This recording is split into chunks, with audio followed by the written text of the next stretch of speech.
This is Voice of America News, delivered to you by Educational News Broadcasting on behalf of VOA.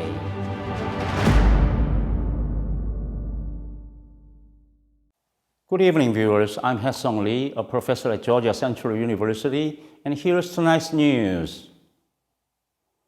Donald Trump was ordered to stand trial in a criminal case, the first ever against the U.S. president, on April 15th in New York. The hush money case is perhaps the only one of 4 indictments against Trump that will go to trial before the November election, where he will face President Joe Biden for a new term in the White House.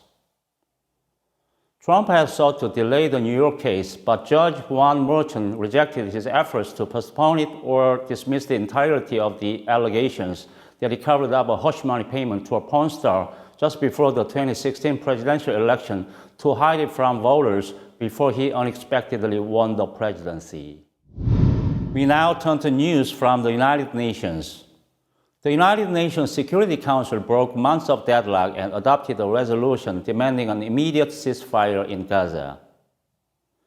The resolution demands an immediate ceasefire for the month of Ramadan, which is half over, leading to a lasting, sustainable ceasefire.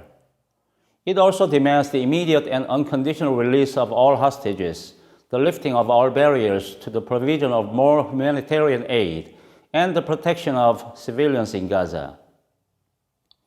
The text put forward by the 10 elected members of the 15-nation council was adopted in a vote of 14 in favor, with the United States abstaining, allowing the measure to pass.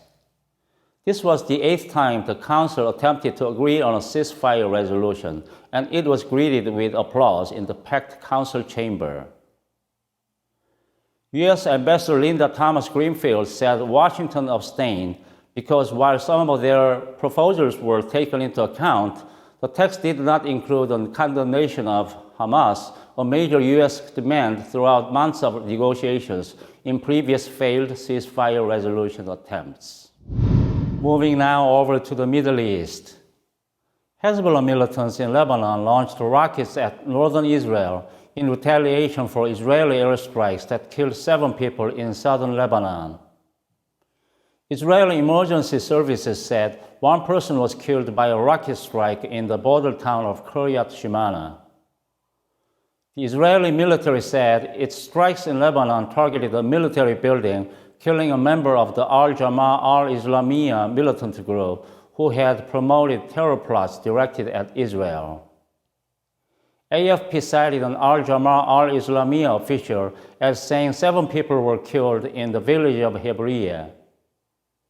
Lebanese security sources gave Reuters the same toll. The cross-border violence is the latest exchange to come as Israel carries out its campaign aimed at eliminating the Hamas terror group, a Hezbollah ally in the Gaza Strip. Well, this concludes EMB's 9 o'clock news for Friday, March 29th. The original news articles broadcast tonight are available on our partner Voice of America's website. Thank you for staying with us, and have a good night.